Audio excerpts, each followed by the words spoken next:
Hello everyone, welcome to my channel English grammar tutorial. আজ আমাদের English mixed question practice set number 14। এর আগে আমরা 13টা প্র্যাকটিস সেট দেখে নিয়েছি। তোমরা যারা এখনো দেখোনি সেগুলো দেখে নিতে পারো। এই প্র্যাকটিস সেটগুলো করলে তোমাদের মোটামুটি ইংলিশ সম্পর্কে যে জায়গাগুলো তোমাদের দুর্বলতা রয়েছে সেটা তোমরা আইডেন্টিফাই করতে পারবে। এছাড়া যারা তোমরা ইংলিশ গ্রামারে একদম দুর্বল তারা আমার চ্যানেলের প্লেলিস্টে চলে যেতে পারো, সেখানে ইংলিশ গ্রামারের সমস্ত কনসেপ্ট কিন্তু করানো আছে। তোমরা সেখান থেকে দেখে ইংলিশ গ্রামারের তোমাদের যে দুর্বলতা রয়েছে সেটাকে বেসিক ক্লার্কশিপ পার্ট 2 কে সামনে রেখে অলরেডি আমার দ্য সিলেকশন ব্যাচ চলছে ডেসক্রিপটিভের জন্য। যারা তোমরা জয়েন করতে চাও জয়েন করে যেতে পারো, এবং সেখানে কিন্তু অলরেডি 1 মাস ক্লাস হয়ে গেছে। এটা বলে দিই, যদি তোমরা ভর্তি হতে চাও তো ওখানে কিন্তু যে 1 মাস ক্লাস হয়েছে তার রেকর্ডিং ক্লাস তোমরা পেয়ে যাবে।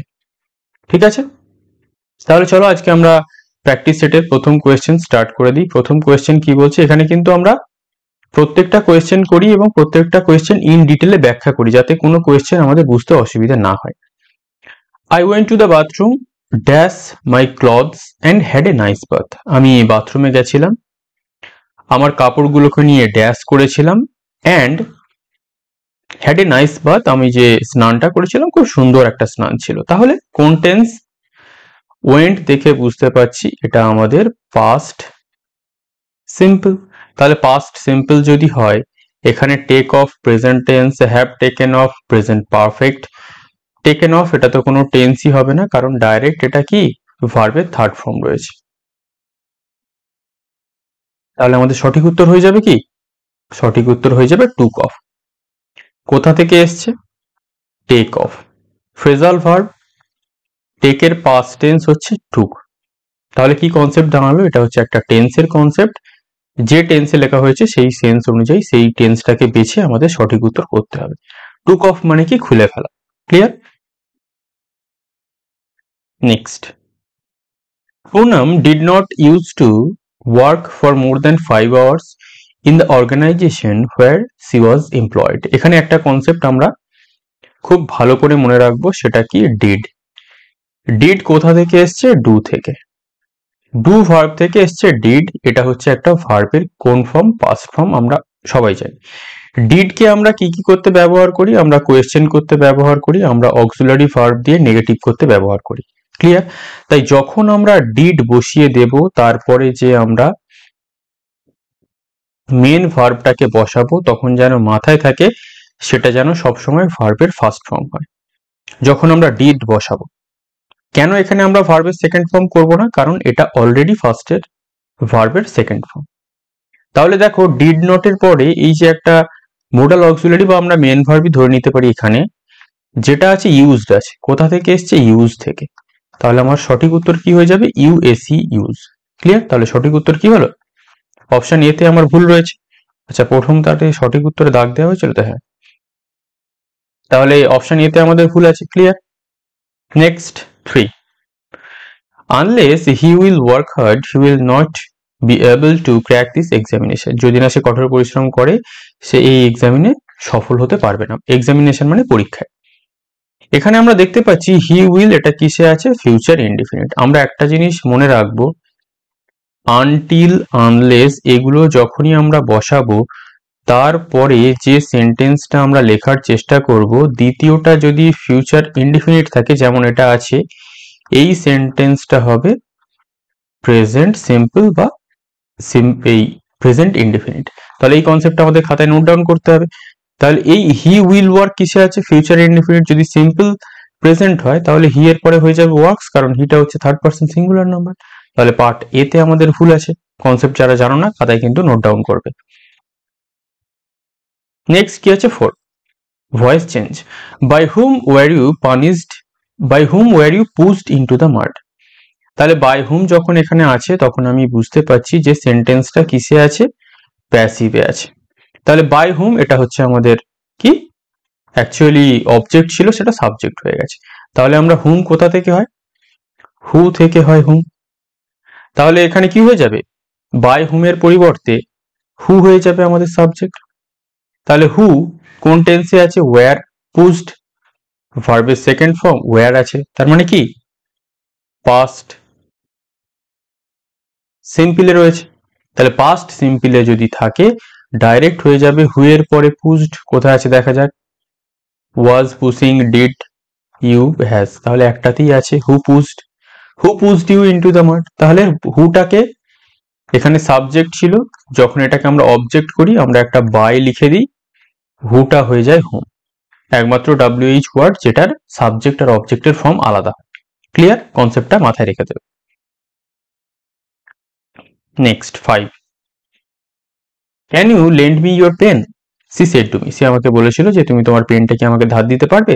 তাহলে এখানে যে রিপোর্টিং ভার্বটা কিসে আছে, পাস্ট সিম্পলে আছে, আর এদিকে রিপোর্টেড স্পিচ যেটা আছে সেটা আছে প্রেজেন্টে আছে। তাহলে ক্যানটাকে আমাদের কুড করতে হবে। তাহলে সি সেড টু মি, যেহেতু এখানে প্রশ্নবোধক আছে, সি আস্কড মি, তাহলে সি আস্কড মি আছে, তাহলে এখানে টু হবে না, কারণ অলরেডি আমরা এটাকে ডাইরেক্ট থেকে ইনডাইরেক্ট করছি। তাহলে এখানে একটাই মাত্র অপশন আছে, সি আস্কড মি। পরের কোনোটাতেই আস্কড এর পরে মি নেই। তাহলে ভয়েস চেঞ্জ আর ন্যারেশন চেঞ্জ যদি আমরা নিয়ম জানি 3 থেকে 4 সেকেন্ডে উত্তর করে দেওয়া কোনো ব্যাপার না, কিন্তু এই নিয়মগুলো ভয়েস চেঞ্জের জেনে রাখতে হবে বা ন্যারেশন চেঞ্জের। আমার চ্যানেলের প্লে লিস্টে সমস্ত কোর্স করানো আছে, ক্র্যাশ কোর্সে, তোমরা সেখান থেকে দেখে নিতে পারো। তাহলে if I could lend her my pen, তাহলে মিটা হয়ে গেছে কি, এখানে যে লেন্ড ইউটা হয়ে গেছে আই, কারণ এখানে আমরা জানি এখানে যদি সেকেন্ড পার্সন থাকে তাহলে এর অবজেক্ট অনুযায়ী হয়। ক্লিয়ার? এইগুলো কনসেপ্ট জানার জন্য তোমাদের কিন্তু ন্যারেশন চেঞ্জের ফুল কোর্সটা দেখে নিতে হবে। Next 6, there are only a few company who can handle projects of this magnitude, no error। তাহলে কোথায় এরর আছে, এখানে আগের দিন আমরা একটা কনসেপ্ট জেনেছিলাম, এ ফিউ, দা ফিউ, যাই থাকুক না কেন এর পরে যে নাউনটা থাকবে সেটা অলওয়েজ কিসে হবে, প্লুরাল ফর্মে হবে। তাহলে এখানে ফিউ আছে, তারপরে নাউন কে আছে, কোম্পানি, তাহলে এখানে কোম্পানিজ হয়ে যাবে, কারণ এটা কি হয়ে যাবে, প্লুরাল ফর্মে হয়ে যাবে। তাহলে কোথায় ভুল আছে, পার্ট বি তে আমার ভুল আছে। তাহলে এই কনসেপ্টগুলো কিন্তু খাতায় নোট ডাউন করে রাখবে, খুব গুরুত্বপূর্ণ কনসেপ্ট, যখন তখন পরীক্ষায় চলে আসতে পারে। It was me who telephoned the fire service, no error, pronoun. তাহলে একটা কনসেপ্ট, আমরা প্রোনাউনের যে এরর কারেকশনের আমার যে প্লেলিস্টে আছে সেখানে noun, pronoun, adjective, verb, tense, conjunction সমস্ত এরর কারেকশন কিন্তু করানো আছে। তোমরা যদি একবার করে এই ক্লাসগুলো দেখে নাও আর বেশি এরর কারেকশন নিয়ে মাথা ঘামাতে হবে না। তাহলে আমরা কি জানি, যখন আমরা ইট প্রোনাউন বসাই তারপরে কোনো একটা অক্সিলারি ভার্ব বসাই এবং এরপর যদি আমরা কোনো প্রোনাউনটা বসাই, সেই প্রোনাউনটা আমরা কিসে বসাই, অলওয়েজ সাবজেক্টিভ কেস, কখনোই অবজেক্টিভ কেস নয়। তাহলে আই যদি সাবজেক্টিভ কেস হয় তার মি হচ্ছে অবজেক্টিভ কেস, তাহলে এখানে সাবজেক্টিভ কেস যদি হয় কে হবে, ইট ওয়াজ আই। ক্লিয়ার? তাহলে আমাদের পার্ট বি তে ভুল আছে। এগুলো কিন্তু খুব গুরুত্বপূর্ণ কনসেপ্ট, খাতায় কিন্তু নোট ডাউন করে রেখে দেবে, বারবার বলে দিচ্ছি। Next, in view of the financial crisis the company does not have any choice dash to close down the factory, conjunction। তাহলে ফিনান্সিয়াল ক্রাইসিস মানে অর্থনৈতিক সংকটের জন্য কোম্পানির কাছে আর কোনো চয়েস বেছে নেই, পছন্দ বেছে নেই ফ্যাক্টরিটাকে বন্ধ করে দেওয়া ছাড়া। তাহলে আমরা একটা জিনিস মনে রাখবো, বাট টু মানে হচ্ছে এক্সেপ্ট। এক্সেপ্ট মানে কি, এক্সেপ্ট মানে হচ্ছে কোনো কিছু ছাড়া। তাহলে এখানে আমাদের সঠিক উত্তর হয়ে যাবে কি, বাট। কেন, but to close down the factory, ফ্যাক্টরিকে বন্ধ করে দেওয়া ছাড়া আর কোনো উপায় নেই। তাহলে বাট টু এক্সেপ্ট ছাড়া মিনিংটাকে জেনে রেখে দেবে, কারণ এটা মনে হবে বাট মানে কিন্তু, কিন্তু অ্যাকচুয়ালি এখানে কিন্তু হিসাবে ব্যবহৃত হবে। Clear? Next, they have not fully considered the impact that relaxing these guidelines is likely to have dash the economy।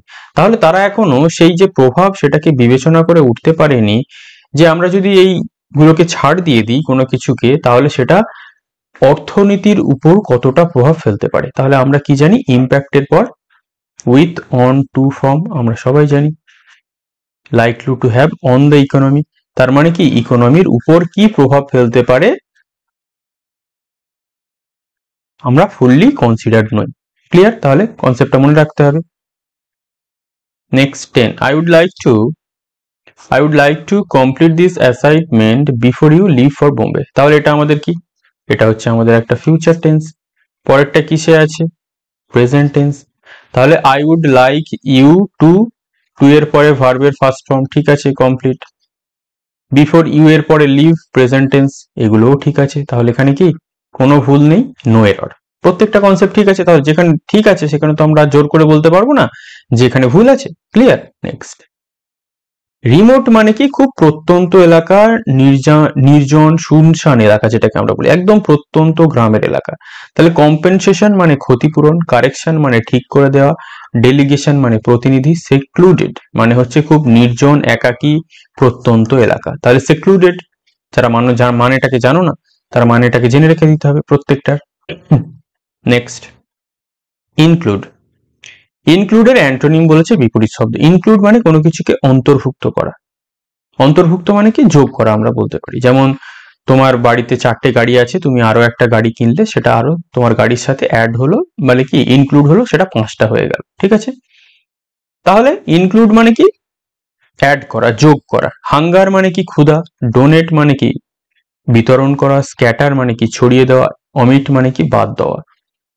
তাহলে ইনক্লুড মানে যদি জোড়া হয় বা অ্যাড করা হয়, তোমার 4টে গাড়ি ছিল, তুমি একটা গাড়ি নতুন কিনলে, ইনক্লুড করলে, আর তোমার 5টা গাড়ি ছিল, তুমি একটা গাড়ি বিক্রি করে দিলে, মানে বাদ দিয়ে দিলে, সেটাকে অমিট করে দিলে। ক্লিয়ার? তাহলে বিপরীত শব্দ। Next, one word substitution. A person who breaks into a house in order to steal. তাহলে কোনো মানুষ যদি ঘরকে ভেঙে ঢোকে চুরি করার উদ্দেশ্যে, তাকে আমরা কি বলি? পোচার। পোচার মানে হচ্ছে চোরা শিকারী। ব্যান্ডিট। ব্যান্ডিট মানে কি? ব্যান্ডিট মানে হচ্ছে ডাকাত। ইন্ট্রুডার মানে কি? যে অনধিকার প্রবেশ করে, তার কাছে কোনো পারমিশন নেই, প্রবেশ করে গেছে। আর বুলগার মানে কি? যে ঘর ভেঙে ঢোকে।